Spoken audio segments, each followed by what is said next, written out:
Salut Aurélie, je suis trop contente de te retrouver aujourd'hui sur le podcast Beyond Yourself. Comment vas-tu? Eh ben, écoute, Julie, ça va super et je suis très contente aussi de me retrouver ici avec toi. Ça va être incroyable ce qu'on va partager aujourd'hui. Tu vas nous raconter ta vie et j'ai trop hâte parce que je sais que tu as une vie incroyable qui continue et j'ai la chance aujourd'hui de t'accompagner dans le développement de ton activité qui a un impact incroyable aussi sur le monde. Donc, je suis trop contente d'être à tes côtés. Et justement, est-ce que tu peux, s'il te plaît, te présenter et nous dire ce que tu fais à l'heure actuelle? Alors, je suis Aurélie, je suis coach professionnelle et conférencière et j'accompagne les victimes de violences sexuelles à libérer leur parole pour transformer leur drame en force. Donc un super impact, comme je l'ai dit auparavant. Et d'où viens-tu? Tu où géographiquement? Alors, géographiquement, tu sais que je regarde à ma fenêtre. Alors déjà, aujourd'hui, je suis heureuse, il fait beau et il y a du soleil car je suis en Normandie, à Rouen. Tu as de la chance parce que nous, il fait pas beau du tout à Paris. C'est vrai? Non, pas du tout. Pourtant, on n'est pas si loin. Bah non, c'est clair. Bon, après, je te rassure que depuis hier, enfin, bref, ça faisait des jours qu'on était sous la pluie. Donc Ouais, voilà, je comme comprends. quoi en Normandie, nous avons aussi un très beau soleil. Il peut faire beau. Tout Ouais. arrive, tout arrive. Bon, en tout cas, c'est trop chouette de t'accueillir aujourd'hui sur le podcast. On a quelques minutes devant nous pour justement aller explorer qui tu es en tant qu'Aurélie et en tant que coach. Mon objectif à moi et pour les auditeurs, c'est vraiment d'apprendre à te connaître du début un petit peu à aujourd'hui. Comment tu as évolué? Qu'est-ce qui fait que maintenant tu es coach? Qu'est-ce que ça t'apporte? Qu'est-ce que ça vient potentiellement chambouler dans ta vie? Est-ce que tu es prête à aller explorer qui tu es? Totalement prête. Génial. Alors, c'est parti. On va commencer par le début dans ton enfance. Qui étais-tu quand tu étais enfant? Quel type d'enfant finalement est-ce que tu as été?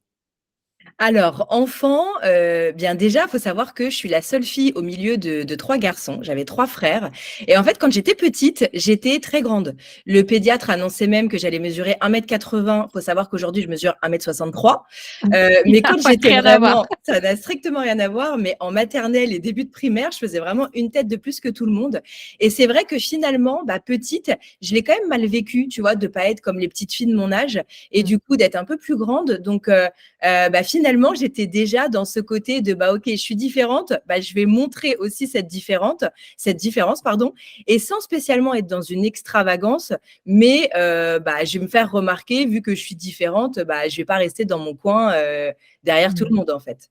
Ouais, mais ça a dû en plus être, assez, enfin tu vas me dire, mais grandir avec 3 frères, ça doit quand même être un délire. Alors, un délire à tel point que ma mère, je ne sais pas ce qui lui est arrivé, elle m'a coupé les cheveux à la garçonne.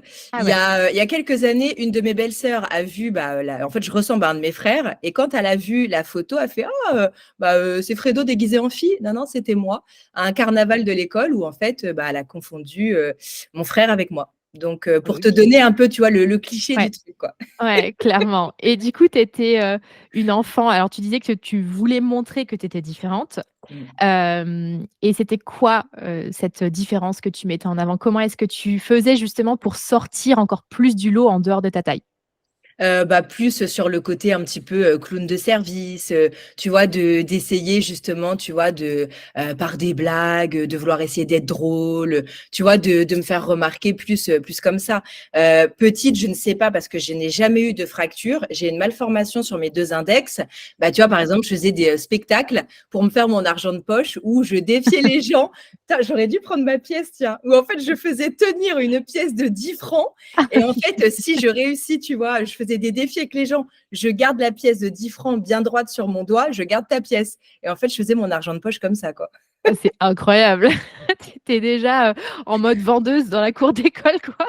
Tu vois, comme quoi, paradoxalement, alors moi qui m'estime pas spécialement vendeuse aujourd'hui, bah, c'est là Mmh. que je me rends compte qu'en fait, que j'avais déjà cette âme de vendeuse, commerciale ou tout ce qu'on veut, Ouais, assez petite.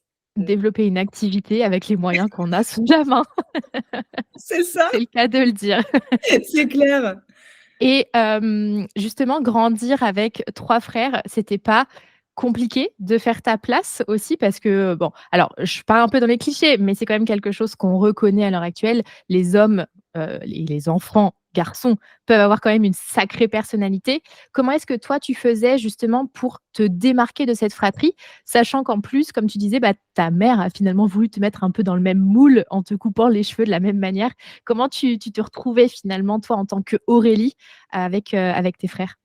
Et bah, justement, finalement, Aurélie, elle a toujours eu du mal à prendre sa place en tant que fille au milieu des garçons parce que, bah, je devais un peu me batailler pour avoir, mes Barbie, comme ça quand j'invitais mes copines, j'avais aussi des Barbie et c'était pas, que des Playmobil, que des G.I. Joe, et compagnie. Ouais. Donc, en fait, finalement, ça m'a toujours, ouais, ça m'a toujours mis aussi dans ce côté-là que, bah, finalement, d'avoir du mal à prendre ma place, dès petite. Mmh, et c'est toujours quelque chose que tu ressens maintenant? Est-ce que tu as l'impression que ta personnalité, elle a, évolué depuis, ces moments que tu me racontes là? Ouais, elle a évolué parce que, bah, justement aujourd'hui, j'arrive à prendre ma place, Mmh. grâce à qui? On se le demande aussi. Oh, un tout petit peu, tu fais le plus gros du taf, hein, on va pas se mentir. Et en fait, c'est de me rendre compte que finalement, malgré mon histoire de vie, bah, en fait, ça part aussi de choses simples comme ça, où, bah, en fait, finalement, le fait d'avoir été au milieu de garçons, mes parents ont fait et attention, hein, j'ai été, nourrie de plein d'amour et j'en rigole beaucoup aujourd'hui, parce que j'adore les Playmobil, et aujourd'hui, je kiffe même y jouer avec mon neveu. Ouais. J'adore toujours autant. Mais en effet, quand tu regardes d'un regard extérieur à l'âge adulte et en tant que coach aujourd'hui, je me dis: «Mais en fait, finalement, bah, je devais déjà me batailler à prendre ma place». Parce qu'on n'était pas dans le cliché de la seule fille, donc la petite princesse, nanani, machin et cetera. Bah, en Mmh. fait, fallait que je fasse mes preuves, quoi. Ouais, et aujourd'hui, alors si, les personnes te connaissent un minimum ou en tout cas te découvrent, aujourd'hui, on voit que tu es une femme qui est, pleine de joie, tu es très lumineuse, enfin voilà, il y a quelque chose qui se dégage de toi qui est quand même très énergisant. Est-ce que tu étais comme ça, du coup, quand tu étais petite ou pas du tout? À 50-50. En fait, je l'étais déjà pour justement, bah, essayer de contrer ce côté «je veux prendre ma place», mais je le vibrais pas intérieurement, et même très clairement jusqu'à l'âge adulte, jusqu'à différentes étapes de ma vie, je le vibrais extérieurement, mais Mmh. intérieurement, il y avait encore des choses qui, tu sais, c'était cette dualité Ouais. de, bah, je suis lumineuse pour ne pas voir ce qui m'éteint à l'intérieur, en fait. Mmh. Ouais, OK, donc c'était présent, mais c'était pas déployé, en Ouais, gros. exactement, ouais, c'est ça. OK, ça marche. On continue, il y a plein de choses à raconter, j'ai envie de poser plein de questions, mais j'essaye de pas trop m'avancer dans les questions. Quand tu as grandi, qu'est-ce que tu avais envie de faire? C'était quoi ton rêve d'enfant en termes de métier, tout ça? Alors clairement, le cliché, tu sais, le cliché, tu sais, la fille qui veut reprendre sa place de fille. Je me serais toujours vue faire, tu sais, un métier de scène.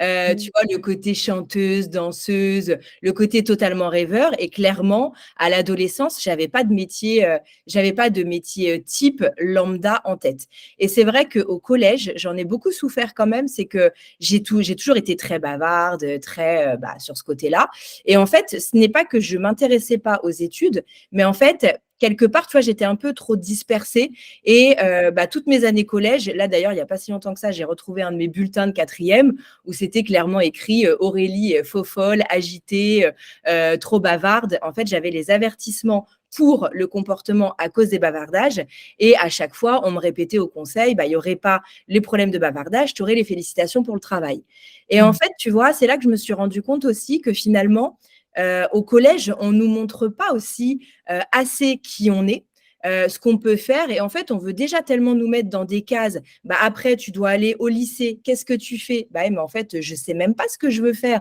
Oui, Mmh. je veux être chanteuse, danseuse et compagnie, mais clairement, j'ai pas de capacité vocale, donc à un moment donné, il faut arrêter de rêver pour rêver aussi. Donc, bah, clairement, qu'est-ce que je fais? Où est-ce que je vais? Et je me voyais pas partir en filière, tu sais, le littéraire, scientifique, économique, social. Donc moi, de ma génération, il y a quelques années. Heu On parlera pas de l'âge, on parlera pas. et en fait, tu vois, à ce moment-là, bah, ouais, j'ai vraiment ce côté de me dire: «Bah, où est-ce que tu vas? Dans quoi tu pars comme étude? Parce que tu ne sais pas ce que tu veux faire». Et là où Mmh. ça a été la révélation, c'est que en 3e, d'ailleurs, j'avais partagé ça sur un de tes posts il y a pas longtemps, un de tes posts, ma prof de 3e, Ouais. m'avait fait convoquer, chez le directeur, du collège là, et en me disant que j'étais une propre à rien, que je ferais rien de bien dans ma vie, machin et cetera.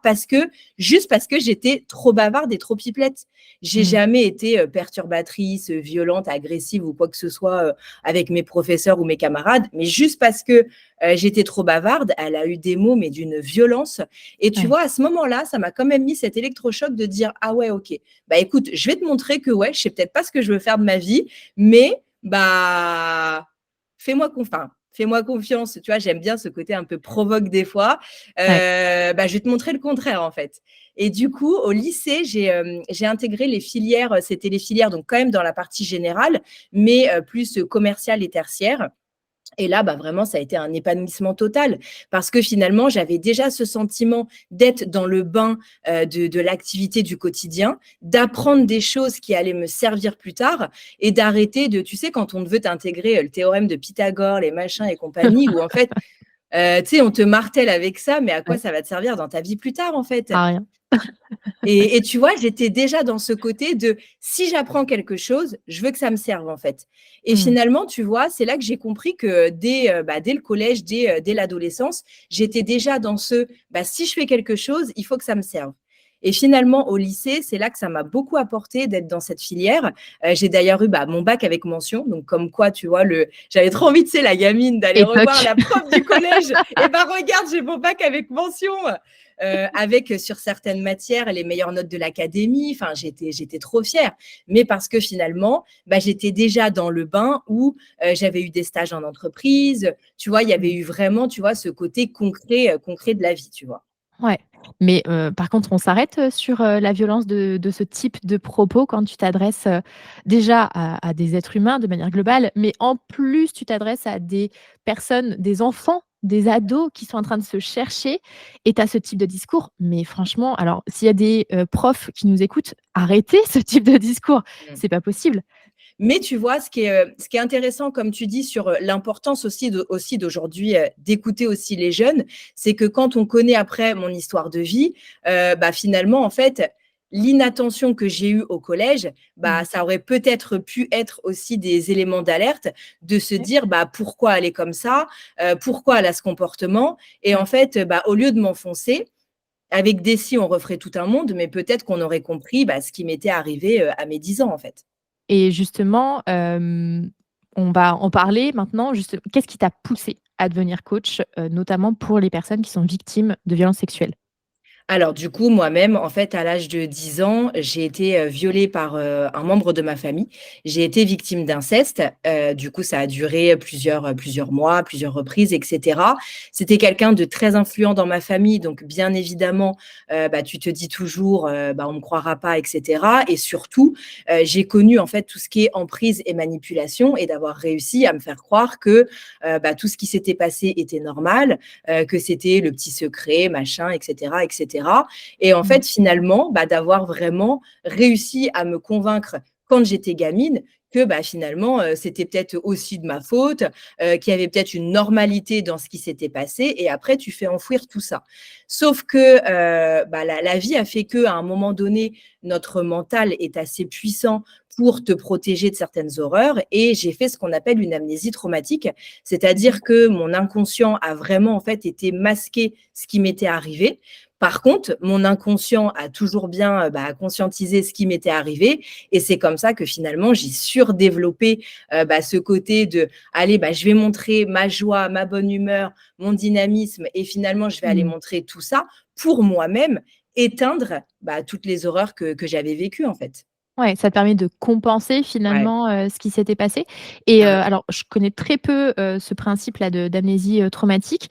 Ça veut dire quoi? Ça veut dire que donc toi, l'inceste que tu as vécu, c'était autour de tes 10 ans, hein, de ce que tu Ouais. disais.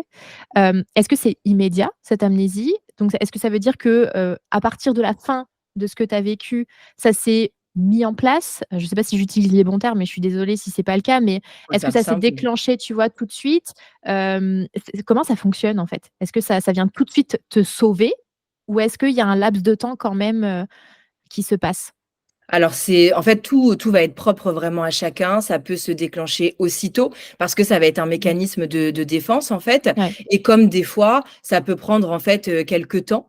Mmh. Moi en l'occurrence, c'est vrai que ça s'est passé très rapidement, surtout qu'en fait, la personne qui a fait ça, bah, du coup a continué en fait après avoir arrêté ces violences sexuelles, à continuer plus dans des violences psychologiques à, tu vois, au moment de mon adolescence, à être beaucoup dans la violence en fait de mon physique, de mon apparence, etc.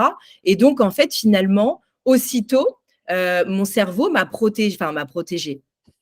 On va dire Dans un sens, que oui, oui. Mmh. dans un sens, mais en fait, du coup, moi, dans la réalité, j'ai vraiment ancré que je ne me rappelais que de la violence psychologique de ces mots et pas la OK. violence sexuelle. En fait, je me suis toujours rappelée et c'est comme ça que j'ai eu des problèmes de poids, des problèmes de Mmh. surpoids où en fait, il m'a toujours comparé du coup après à sa femme, que j'étais grosse, que j'étais moche, Mmh. enfin, tu vois, d'être vraiment dans l'attaque physique et en fait, finalement, bah, moi, je me suis, vraiment convaincue qu'il y avait que cette violence, physique, psychologique et pas la Ouais. violence sexuelle. Donc en fait, Mmh. ce phénomène d'amnésie traumatique, il va être propre à chacun. Il peut se OK. passer aussitôt parce que justement, au-delà d'un état de sidération aussi, de se dire: «Bah, attends, il m'est arrivé ça, mais finalement, pourquoi je me suis pas défendue?» Mais Mmh. finalement, bah, peu importe l'âge à laquelle, auquel ça peut arriver, bah, est-ce qu'on est en mesure aussi de se défendre à ce moment-là? Et Ouais. du coup, ce phénomène d'amnésie traumatique, il va vraiment prendre plusieurs formes et c'est vrai qu'il peut, tout de suite agir aussitôt après les faits, quelques semaines après, quelques mois après, quelques années OK. après et comme sur le fait de se soulever, il y a pas de règle aussi sur la Mmh. manière dont ça va se soulever. Notre OK. cerveau sera capable de soulever cette amnésie traumatique, en général, quand on va se sentir en confiance. Donc c'est souvent le cas quand, on va être dans des accompagnements en thérapie où du coup, on va se sentir assez en confiance pour finalement, bah, le cerveau va te dire: «Allez, là, on peut t'aider à soulever les choses parce que tu es entre de bonnes mains pour gérer ce qui va se passer», en fait.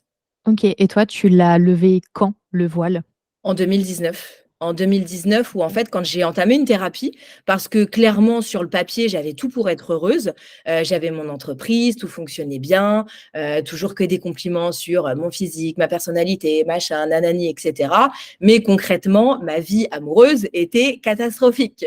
Mmh Et mh. du coup, tu vois, à un moment donné, c'est, bah, tu veux comprendre le pourquoi du comment. Tu en as un peu marre aussi des réflexions des gens. Bah, je comprends pas, tu as tout pour être heureuse, pourquoi ceci, pourquoi cela? Ah, Mmh. bah, est-ce que c'est pas toi le problème? Donc en fait, tu t'en convaincs que tu es peut-être le problème et donc bah, finalement, de fil en aiguille, grâce à mon réseau à l'époque, j'avais des connaissances avec différents thérapeutes et du coup, bah, je me suis dit: «Bah, tiens, pourquoi pas un peu creuser sur ma vie? Qu'est-ce qui fait que j'en suis là?» Et en fait, c'est au bout de quelques séances, quand on avait fait une séance pour me ramener à mon enfant intérieur et là, Mmh.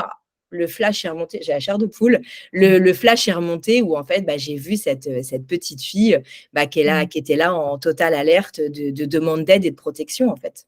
Ouais. Ah, c'est, pareil, j'en ai des Mmh, frissons, c'est, très puissant là ce que tu nous partages. Merci d'ailleurs de le partager. avec plaisir.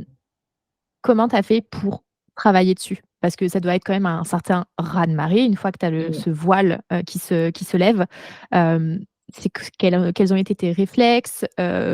Maintenant on en parle de manière assez libre et finalement ça fait pas si longtemps que ça. On est en 2024 donc c'est pas si lointain. Mmh. Mais toi, comment tu as fait en fait pour, te sortir de ce raz-de-marée qui est arrivé dans ta vie? Bah, déjà donc j'ai été accompagnée, je suis restée en accompagnement parce que c'est vrai que clairement, bah, c'est un tsunami. Tu te prends ça, c'est très compliqué. J'aurais très bien pu faire le choix aussi de dire: «Ah bah, non attends, OK là j'ai appris ça, Mmh. allez, bah, tiens c'était pas mal l'amnésie traumatique, je vais retourner dedans. Est-ce qu'on peut retourner en C'était mieux arrière?» avant. et c'était mieux avant de pas savoir en fait et finalement, bah, du coup, tu vois, à ce moment-là, je me suis aussi sentie assez en confiance pour rester avec ces thérapeutes pour continuer du coup le travail. Donc en fait, on a vraiment été creuser tout ce côté acceptation, compréhension, libération, d'aller vraiment dans le concret de bah ok, il s'est passé ça. Tu comprends aussi après pourquoi finalement j'ai répété des schémas sur telle chose, sur ceci, sur cela.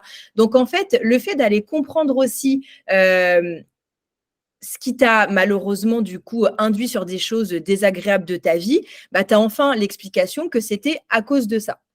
Mmh. Cependant, quand j'étais en thérapie, il y a une étape qu'on m'a demandé de faire, c'était de pouvoir, bah, confronter la personne et là, par contre, là où c'est devenu un non négociable, c'est que c'était quelqu'un de ma famille. Mon papa, à l'époque, sortait de problèmes de santé.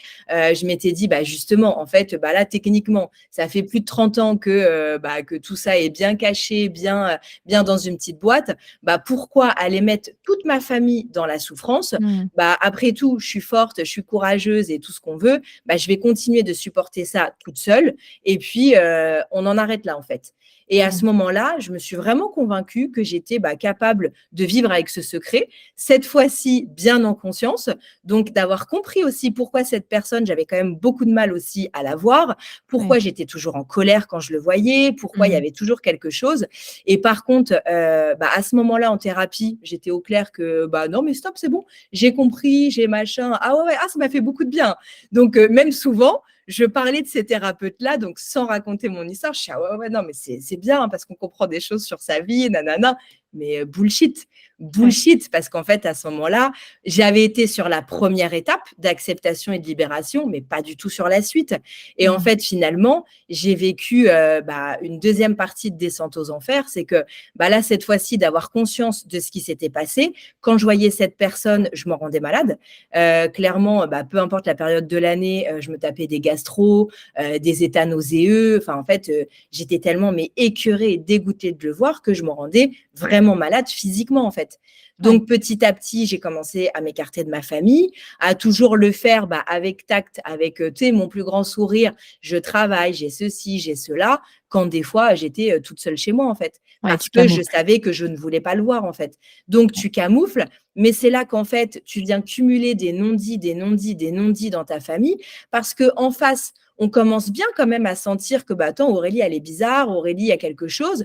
Et en fait, au lieu d'aller mettre les pieds dans le plat, bah, en fait, on fait cumuler ces non-dits, ces non-dits, ces non-dits. Et en fait, bah, finalement, à un moment donné, tu fais créer un autre malaise, quoi. Ouais, c'est ça. Et comment tu es sortie du coup de ces non-dits? Parce que je crois savoir que tu as finalement fait éclater la vérité. Mmh. Quel a été le déclic? Comment tu t'y es pris? C'est quoi un petit peu, qu'est-ce qui s'est passé? Bah, le coaching. C'est pour ça que Ouais. le coaching, j'en fais ma mission de vie avec cette mission d'accompagner les victimes de violences sexuelles. C'est que, en fait, quand j'ai compris que déjà je n'avais pas été au bout de ma démarche, comment je peux accompagner des personnes, peu importe leur problématique, parce qu'il y a 2 ans, bah, il y a 2 ans pile poil, j'étais en école de coaching. Clairement, il y a 2 ans, je n'avais pas du tout la conscience que je voulais accompagner, ces personnes. Moi, à l'époque, je me suis dit: «Ouais, bah, je vais faire du coaching, je vais accompagner tout le Mmh. monde», en fait. J'étais Ouais. pas du tout, drivée par une mission et en fait, à ce moment-là, c'est là que je me suis dit: «Beh, ouais, en fait, comment tu peux accompagner les gens à aller vers quelque chose de mieux quand, en fait, toi-même, tu vis encore dans le mensonge et tu vis encore dans cette carapace, en fait?» Et Ouais. c'est là que je me suis rendu compte que, bah, toute cette histoire de vie m'avait tellement flingué ma confiance et surtout mon estime de moi et ben, en fait, très clairement, j'avais pas d'estime pour moi. Mmh. Ça fait que 2 ans que je travaille sur cette confiance, sur cet amour pour moi, sur cette estime, sur, de remettre un levier et en fait, l'école de coaching et le coaching derrière, parce que je me suis fait coacher aussi en parallèle, Ouais. bah, m'a aidé en fait à aller travailler sur tout ça pour en fait booster ma jauge et en fait, bah, d'être, prête à me dire: «Stop, ma vie en fait Ouais. est beaucoup plus importante et à un moment donné, bah, stop, j'ai pas envie de passer à côté de ma vie et bah, je passe à l'action et je le confronte». OK. Et du coup, tu as pris un coaching exprès pour travailler sur toi? Ou est-ce que, c'était un coaching dans, l'objectif de développer ce que toi tu voulais apporter sur le marché du coaching? Ouais, en fait, c'était même pas un coaching pour moi parce que Ouais. oui, je m'étais mis l'objectif donc je démarre l'école en janvier 2022, Ouais. j'avais mis l'objectif avant le 31 décembre 2022, je le confronte. Mmh. Objectif bullshit.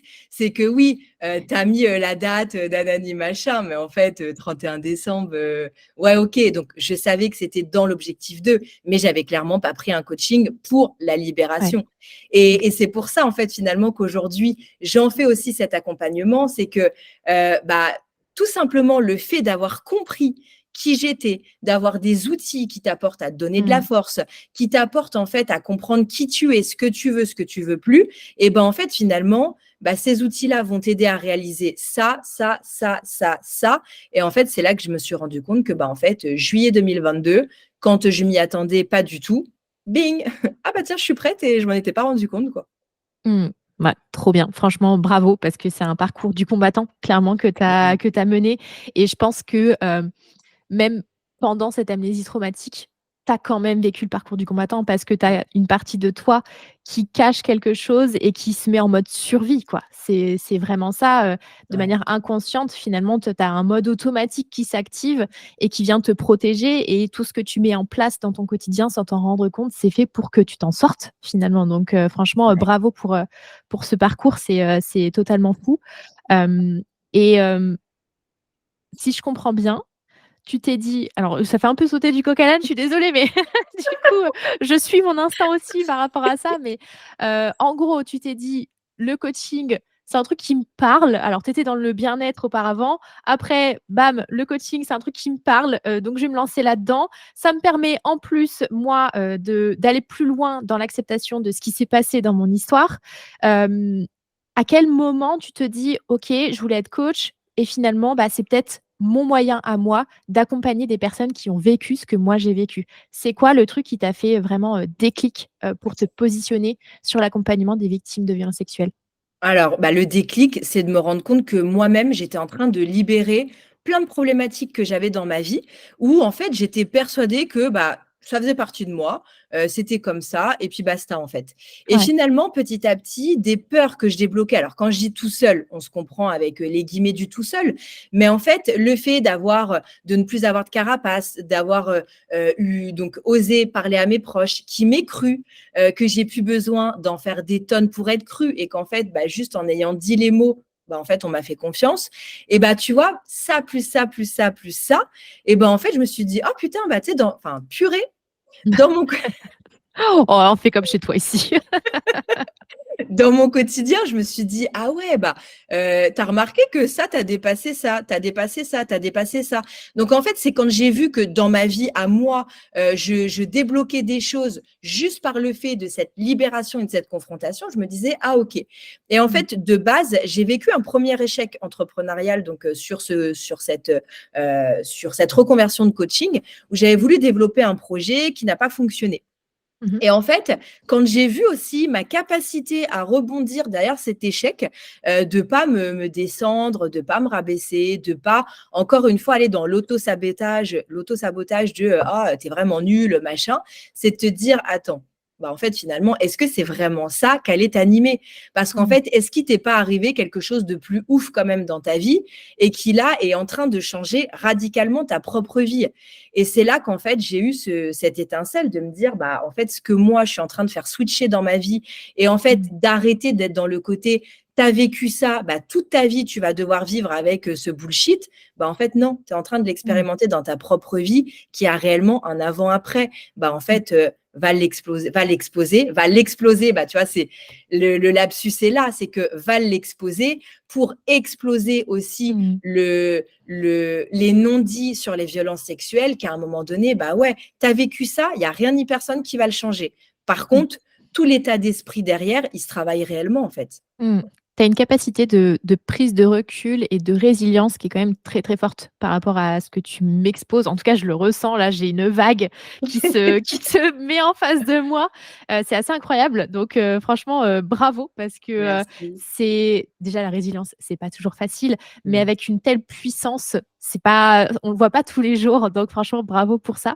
Hem et j'ai envie de rebondir, sur, un truc que tu disais, justement sur, les prises de conscience que tu as eues notamment, quand tu t'es fait coacher. Hem, souvent, il y a aussi l'inverse qui se passe. Quand tu es, toi, en train de coacher, il y a des effets miroirs, des effets ping-pong qui nous arrivent en pleine face. Et je suis curieuse de savoir quelle a été ta plus grosse leçon, toi, à travers une séance de coaching avec une de tes clientes? Heu Alors, une leçon, j'en aurais peut-être pas enfin, je vais la généraliser, on va dire. OK. C'est que, pour être honnête, quand je me suis lancée dans ce projet, j'ai eu peur de cet effet miroir, de me dire: «Ouais, mais Mmh. OK, ça va être un sujet lourd, j'ai pas envie de me rendre mal, machin et cetera» et en fait, quand, j'assistais aux témoignages des personnes que j'ai eues donc en témoignage interview et après en coaching, il y a eu quand même des histoires, Mmh. c'était très, très lourd et en fait, quand je voyais que ça m'impa alors oui, ça me touchait émotionnellement, je me disais: «Putain quand même, on est vraiment mais dans une horreur de vie. Comment un humain peut être capable d'aller faire vivre ces horreurs à un autre être Mmh. humain?» mais par contre, ça ne m'impactait pas moi personnellement. Et OK. très clairement, en fait, au début, je pensais que j'étais peut-être encore sous une forme de déni ou de protection et donc à ce moment-là, j'étais en supervision, donc j'en ai clairement parlé. Après, dans d'autres formations, j'en ai aussi clairement parlé avec des psychologues et cetera, de dire: «Mais en fait, pourquoi ça m'impacte pas?» et c'est là que Mmh. tous m'ont donné le fin mot de la congruence. C'est que j'avais enfin atteint aussi cette posture d'accompagnant où en fait, moi-même, il y avait pas d'effet miroir OK. avec les personnes que j'avais en face parce que j'étais enfin alignée avec ma propre histoire de vie et que j'étais prête à accueillir la parole de l'autre sans que ça vienne m'impacter moi personnellement.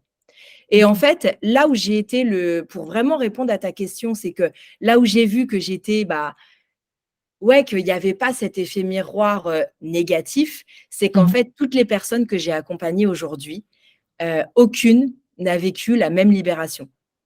OK. En fait, chaque personne a vécu sa libération avec sa définition, avec son histoire de vie, avec, ses propres codes, en fait et Mmh. du coup, oui, la Aurélie d'avant qui, pendant 20 ans, a eu un métier de conseil, aurait eu avant tendance à dire: «Ouais, fais comme ci, fais comme ça, fais machin» et en fait, Ouais. grâce au coaching, j'ai aussi compris que moi, mon métier, c'était de mettre en lumière ce que chacun aurait besoin de vivre personnellement et en fait, Ouais. ma plus belle leçon, ça a été ça. C'est de voir qu'en fait, finalement, oui, OK, les gens sont inspirés, je sais pas si c'est le mot, mais sont plus en confiance de travailler avec moi parce qu'ils savent ce que j'ai vécu, enfin, ils savent ils savent que je sais ce qu'ils ont vécu. C'est peut-être pas français, Si, si, on a compris. mais en même temps, je suis pas dans le fais ceci, fais cela. Bien Tu sûr. vois? Donc, et c'est ça qui m'inspire beaucoup et qui est ma plus belle leçon Mmh. dans finalement dans tous mes accompagnements, c'est qu'on n'est pas sur un seul mode de libération, en fait. Ouais. Bah, on est tous différents, donc ça tombe bien. Ça se passe différemment pour Grave, chacun. mais carrément, carrément.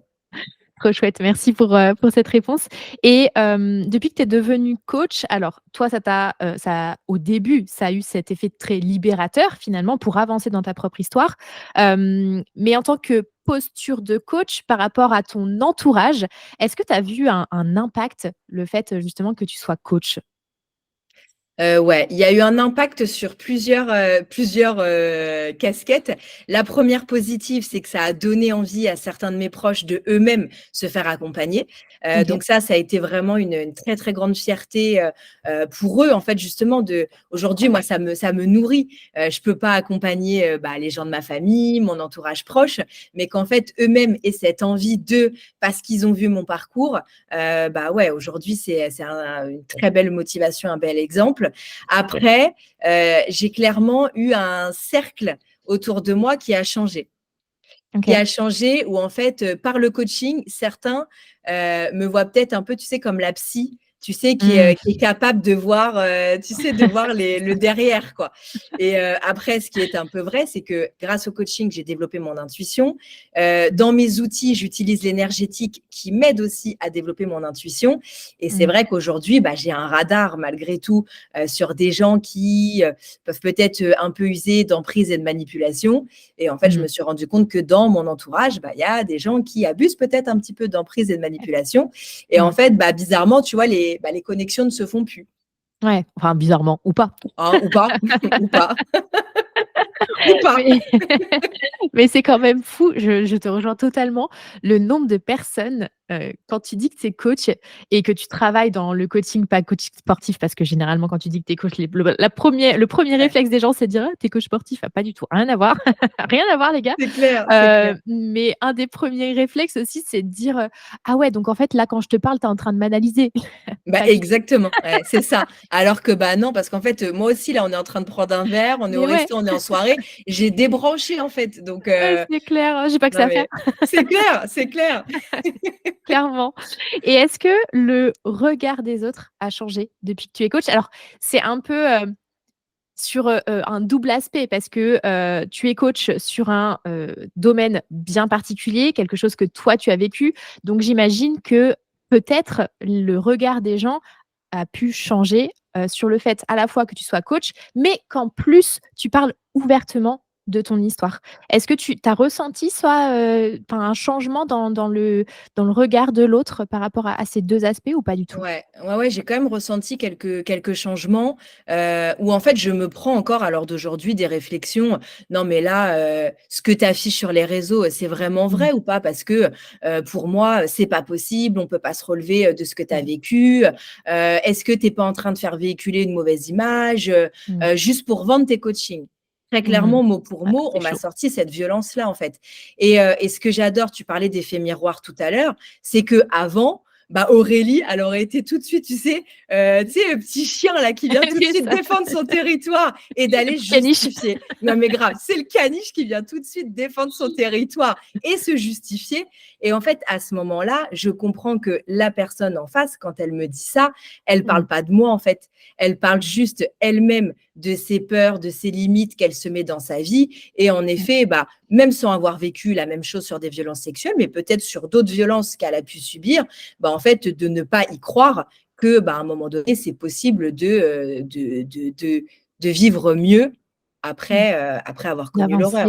D'avancer. Mmh. D'avancer, voilà, chercher le bon mot, en fait. Ouais, OK. Qu'est-ce qui a été compliqué pour toi dans le lancement de ta carrière de coach? Parce que ça fait pas si longtemps que ça, finalement. Ouais. Qu'est-ce qui a été compliqué? Est-ce que tu as eu des freins, des croyances, des barrières un peu, pointues ou que tu as en tête là, qui te viennent en tête, quand je te pose cette question?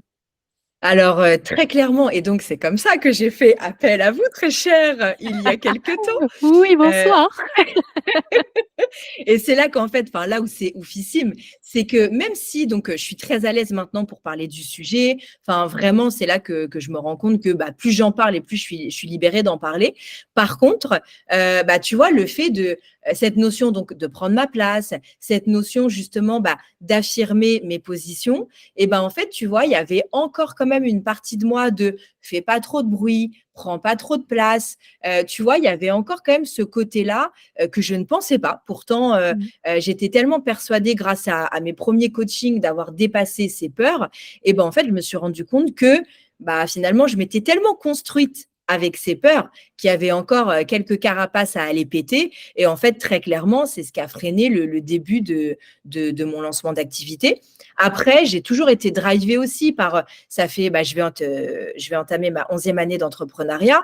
Donc, tu vois, j'ai toujours été drivée par le, fais vite, sois fort, tu vois, il faut faire Mmh. vite. Et en fait, bah, à un moment donné, j'ai aussi un peu oublié de me reconnecter à la réalité. C'est qu'en fait, finalement, ça fait à peine 2 ans que j'ai confronté mon violeur. Ça Ouais. fait à peine 2 ans que donc j'ai fait éclater toute cette histoire et que même si dans ma famille, j'ai tout leur soutien, tout leur amour et que les fameux non-dits, bah, en fait, on s'est rendu compte que oui, j'ai peut-être fait péter cette histoire, mais j'ai aussi enfin fait péter plein de non-dits. Bah, malgré tout, tout ça, ça a été un chamboulement. Et Ouais. en fait, bah, je me suis pas autorisée aussi à prendre du temps. Et finalement, bah, 2023, j'ai aussi fait le bilan en fin d'année que oui, j'ai pas développé mon activité comme je le voulais, mais en Mmh. fait, bah, clairement, reconnecte aussi, toi au fait que tu as fait quand même un truc de fou dans ta vie. Un petit peu. Tu as un petit peu confronté ton violeur, en fait. Donc à un moment donné, accorde-toi, du temps et de la douceur que, bah, ouais, ton business, faut que tu le développes, mais en fait, bah, la priorité, c'est toi, en fait. Et du Mmh. coup, bah, ouais, mes difficultés de lancement, ça a été ça aussi, c'est que j'ai voulu faire vite, mais quand j'ai oublié aussi des étapes très Mmh. importantes, c'est, bah, moi en priorité, en fait. Parce que Ouais. si moi, Aurélie, l'humaine, elle est pas pleinement heureuse et pleinement, à sa place, Mmh. en fait, comment elle peut aller faire développer un business aligné, en fait. Ouais, c'est clair et par contre, big up à ta famille, hein, qui te soutient quand même. Ouais, bah, j'en Parce que profite. ça, J'en profite et j'ai la chair de poule et je sais que beaucoup d'entre eux vont m'écouter donc je les embrasse, j'ai et surtout je les aime fort et surtout je suis vraiment très fière d'eux parce que beaucoup d'entre eux se sont fait accompagner aussi depuis et je pense notamment, bah, à celle que j'ai envie de mettre, à l'honneur aussi via ce podcast, Julie, si tu m'autorises, ma vas-y. maman. Parce que je sais très bien que pour ma maman, ça a été une étape aussi très compliquée de sa vie, d'apprendre ce qui m'était arrivé et surtout, bah, en sachant qui a fait ça, bah, c'est quelqu'un en qui elle avait une entière confiance aussi. Mmh. Donc ma maman se fait accompagner et je suis très fière d'elle parce que aujourd'hui, il faut mettre les pieds dans le plat. C'est que l'accompagnement, beaucoup sont encore dans le bullshit de oh j'en ai pas besoin, je vais lire deux trois livres, je vais écouter des podcasts et c'est ok en fait. Bah non, en Mmh. fait moi-même en tant que coach, je suis très très très heureuse et j'invite tous les coachs à le faire, d'avoir fait appel à toi et en fait même en tant que coach de se faire coacher, bah, à un moment donné, bien évidemment qu'il y a plein d'outils que j'utilise dans mon quotidien, mais à un moment donné, il faut arrêter le bullshit où bah ouais, je suis coach et je suis bien. Bah non, en fait, Faut pas. le caca, tu le vois pas toujours tout seul en fait. Et si t'as pas quelqu'un qui te met le nez dedans, bah en fait, bah non, non, petite politique de l'autruche là, je vois rien, tout va bien, j'ai des œillères. Bah non. C'est clair, c'est clair. Oh, tu m'as mis des frissons avec la dédicace, pour ta maman. Mmh, Big up maman. mmh, carrément. Super important et je rejoins, forcément ce que tu racontes sur le fait de se faire accompagner, heu, pour différents aspects de notre vie. On a ce besoin d'évoluer et d'être, pas tout seul, en fait, dans cette aventure parce que c'est pas toujours évident et la preuve en est, c'est que toi, quand tu as commencé une thérapie, tu as un truc qui s'est, dévoilé à toi, qui était quand même méga puissant et qui t'a aidé à être où tu es là, maintenant, aujourd'hui, même si ça a pas été facile.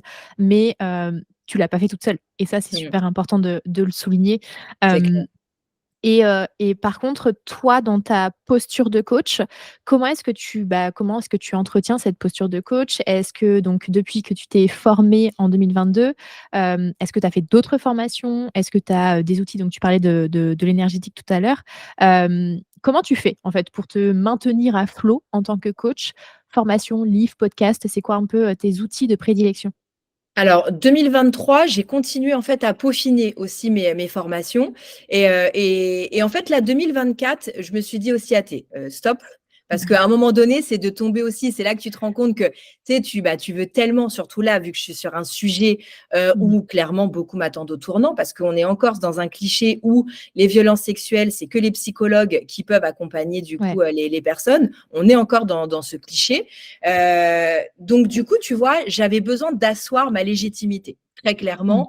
Donc 2023, j'ai continué de me former, pour avoir des titres, pour avoir des ceci, pour avoir des cela et en fait, bah, je me suis rendu compte que non, en fait, stop, à un moment donné, faut arrêter dans la surformation. Par contre, aujourd'hui, ce que je continue de faire, c'est que les podcasts m'intéressent beaucoup, de continuer en fait, tu sais, bah, avec des acteurs sur l'amnésie traumatique. Je me suis formée en fait avec Boris Cyrulnik, qui est vraiment du coup un des papes sur bah, justement cette notion de résilience et d'amnésie traumatique. Bien du coup, tu vois, je vais continuer d'écouter des vidéos YouTube à son sujet, des podcasts. Il y a Muriel Salmona aussi. Enfin, en fait, tu vois, des acteurs aujourd'hui de ce monde-là, de cet Mmh. univers-là, qui est en rapport aux violences sexuelles, mais surtout à tous les à côté, en fait, les non-dits, l'amnésie Ouais. traumatique, tu vois, tout ce côté-là, en fait, je vais plus continuer de me nourrir de podcasts, de reportages, etc., pour être toujours OK. dans l'actualité. D'accord. Parce que tu vois, je vais faire la différence entre le trop de formation tue la formation, Mmh. mais en même temps, de ne pas rester avec, tu sais, ce niveau de surpuissance: «Ah ouais, moi j'ai tel, tel, tel diplôme, c'est OK». Bah non, en fait, tout est toujours en mouvement et en fait, il y a toujours des nouvelles connaissances à avoir, toujours des Ouais. actualités à avoir donc tu vois, c'est de faire cette part des choses. Ouais, surtout que, tu peux vite tomber dans le «je me forme parce que c'est plus confortable que de me lancer pleinement sur ce que j'ai envie de faire, ce que j'ai envie Ouais, d'apporter et cetera». Il y a rien de mieux que l'expérience terrain, hein, donc sortez, de chez vous carrément, entre guillemets. carrément, Mais je ouais. suis d'accord avec toi qu'il y a quand même, toujours ce besoin de veille pour se maintenir à flot, finalement Ouais. dans ce que tu apportes et c'était pas prévu, mais du coup, ça m'intéresse ta réponse, sur, justement quelle réponse tu donnes aux personnes qui disent: «Non, mais un coach pour avancer, sur les violences sexuelles, ça sert à rien, il vaut mieux voir un psy». C'est quoi ta réponse?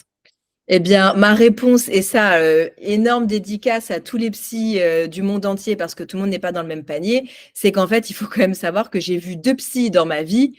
Mon amnésie traumatique n'a jamais été soulevée et mon bien-être n'a jamais, été mis en avant, en fait. Donc Mmh. malheureusement, moi aujourd'hui, alors ça a été tout un travail. Il y a eu le travail thérapeutique, mais c'est le coaching qui m'a fait passer à l'action. Par Simplement. contre, après, tu vois, j'insiste beaucoup que dans ma démarche, tout le monde n'est pas prêt à faire un coaching pour ce focus-là. En Mmh. effet, suivant la fragilité qu'on peut avoir, suivant la sensibilité et surtout toute la colère qu'on peut encore avoir par rapport à ces actes, je travaille justement aujourd'hui avec des thérapeutes qui vont être plus sur ce côté libération émotionnelle pour d'abord aller faire cette étape en premier Mmh. lieu avant de passer à l'action. Ouais, mais pour le savoir, vaut mieux en discuter avec toi. Exactement, c'est ça. Trop bien. Super. Eh bien, écoute, merci. J'ai quelques questions pour terminer cet épisode ensemble. Ça pourrait encore durer des heures. Là, clairement, Ouais. je me contiens, mais ça va bien se passer. Hem, on saute du coq à l'âne. Les questions de la fin. Qu'est-ce que tu penses du développement personnel? Eh bien, trop de développement personnel tue le développement personnel. En fait, c'est toujours une question de juste milieu. C'est que, tu vois, moi, aujourd'hui, il y a un truc qui m'a aidée dans le coaching, c'est d'accepter que la vie, c'est un cycle, c'est des hauts et c'est des bas. Et c'est vrai que des fois, dans le développement personnel, on est trop dans le bullshit de la pensée positive, la psychologie positive, et cetera, et Ouais. cetera. Oui, le positif attire le positif. Mais à un moment donné, bah, c'est pas la vraie vie d'être toujours dans le mood, tout est beau, tout est rose. C'est pas la vraie vie, en fait. Et moi, très clairement, ça a été culpabilisant à des périodes de ma vie de croire que bah, le développement personnel, de faire véhiculer que cette facette-là, ça a été culpabilisant pour moi quand j'étais dans des Mmh. périodes de down, de me dire bah, ah, bah pourquoi j'arrive pas à remonter, machin, etc. Alors que comprendre que justement ces périodes de down te permettent aussi des fois de te recadrer dans ta vie, etc., de voir le plus, le moins, qu'est-ce que tu veux garder, laisser, machin, et justement de te remonter vers le up, Mmh. bah, en fait, aujourd'hui, j'accueille plus du tout de même manière, ces périodes dégueulasses, en fait. Ouais. Et tu vois, le développement personnel, le côté, bah, tu sais, miracle morning, lève-toi à 5 heures du mat, fais du yoga, fais M'en machin. parle pas. Alors, j'ai vraiment acheté le livre en plus et j'ai Ouais, moi vraiment, tu aussi. vois, essayé de me lever à 5 heures du mat. Je reculais le réveil, j'avais la tête dans le cul, donc dans la journée, je faisais des siestes, j'étais plus du tout productive et Ouais. du coup, bah, oui, pour certaines personnes, ça va marcher, mais bah, pour d'autres, ça marchera pas du tout. Donc, Ouais. tu vois, ouais, c'est cette fameuse limite de, bah, à un moment donné, véhiculons plus l'image de: «Apprends à te connaître» pour voir en fait, bah, ce qui te va, ce qui te va pas et pour moi, c'est ça le développement personnel, en fait. Ouais, C'est qu'il y a pas clairement. qu'une seule manière de faire. Ouais, totalement, je te rejoins. Et quel est le truc que tu ne supportes pas dans le monde du coaching? L'ingérence. C'est qu'en fait, on oublie que le coaching, on n'est pas là pour donner des conseils, en fait Mmh. et tu sais le: «Ah, tu devrais ci, tu devrais ça, bah, non, mais en fait, on Mmh. est dans le coaching donc arrêtons avec toutes ces injonctions de, «Tu dois et il faut» et en fait, bah, justement, ce côté, coaching où en fait, bah, on n'est plus dans du coaching, mais on est plus dans de une véhiculation, n'importe quoi. Tout à fait. D'aller véhiculer, des injonctions de, heu, tu es coach, donc en fait, tu vois, tu dois forcément Mmh. être au-dessus. Bah non, en fait, un coach aussi peut encore, pleurer. Un coach aussi peut encore, bah, justement être dans ces périodes de down et justement, c'est pas parce que tu es coach que ça y est, tu es, au-dessus de tout, peace and love, en fait. Ouais, on est totalement d'accord aussi là-dessus. Et est-ce que tu te vois coach toute ta vie? Bah, clairement, j'en sais rien. Mmh mh. J'en sais rien parce que regarde, il y a 2 ans, j'aurais, jamais cru que j'en serais là aujourd'hui. Alors même si oui, j'ai fait une école de coaching, mais il y a 10 ans, l'entrepreneuriat, c'est un accident de voiture qui m'a mis sur la route de l'entrepreneuriat. J'aurais jamais cru que j'en serais là aujourd'hui. Donc la seule chose dont je suis sûre, c'est que je resterai toujours dans ce côté, développement personnel, mise en avant de l'humain, Mmh. C'est vrai qu'un de mes gros projets, enfin, j'aimerais être sur scène. Petite, je voulais être sur scène pour être, danseuse, Ça va venir, ça chanteuse va venir. et bah, je me vois toujours être sur scène, mais plus sur, le biais de conférences, en fait, pour continuer d'avoir un impact sur la vie des autres et sur le monde et coach toute ma vie, je sais pas. Par contre, être nourrie par ce besoin d'impacter le monde, ça, c'est sûr et certain. Je serai au premier rang le jour où tu montes sur scène. Aurélie, je veux une invitation VIP. Ah, mais tu auras l'invitation VIP, ma chère Julie, parce que là, je veux prendre 2 minutes pour te rendre hommage parce que vraiment, c'est tellement vrai qu'aujourd'hui, quand je dis que le coaching, ça m'a sauvé la vie et ben, encore aujourd'hui, le coaching et ce qu'on fait toutes les 2, bah, en fait, je me suis rendu compte que putain, en fait, moi qui étais persuadée que j'étais sortie de plein de trucs de mon caca, mais en fait, bah, il y en a eu des heures où j'ai encore bien chialé avec toi. Et en fait, quand je vois aujourd'hui là tout ce qui est en train de se passer dans ma vie, des choses dont je rêvais qui sont en train d'arriver, alors sans attention faire, monde des bisounours, bullshit, j'en rêve et ça arrive, mais c'est juste aussi le témoignage de tu débloques tu débloques des peurs, tu viens déverrouiller des putains de croyances, bah, en fait, les faits sont là, en fait. Mmh, clairement. Le coaching, c'est la vie, hein. On le répétera Ah jamais ouais, assez. le coaching, c'est la vie. Merci Julie. Trop mignonne, cœur love comme on dit. En tout cas, merci beaucoup Aurélie pour cet échange, c'était incroyable. Est-ce que tu peux, nous dire, bah, où te retrouver? Quelles sont tes actualités du moment? Alors, mes actualités du moment, c'est que je suis très, très fière et heureuse, d'avoir lancé donc, il y a quelques jours, le 8 mars dernier, mon podcast. Ça fait des années que j'en rêvais, d'avoir vraiment la possibilité justement d'avoir cette prise de parole et de pouvoir mettre ce pied dans le plat, d'impacter le monde.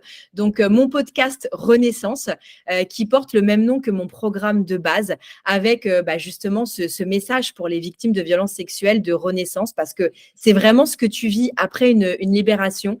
Et cette symbolique de l'avoir écrit en 2 mots, renaissance, parce que tu reprends tellement de sens. Donc, on peut me retrouver donc sur mon podcast où je vais vraiment développer plein de sujets sur la confiance en soi, sur l'estime de soi, des interviews aussi avec des professionnels de la santé qui abordent différents sujets, sur les réseaux sociaux également, donc sur mon compte Aurélie Lemonnier, sur mon compte aussi, parce que j'ai décidé de mettre l'énergétique, qui est l'un de mes outils, en avant, donc Renaissance Reiki Aurélie, et Yes. de pouvoir me retrouver sur les réseaux sociaux et sur le podcast dont je suis très, très fière.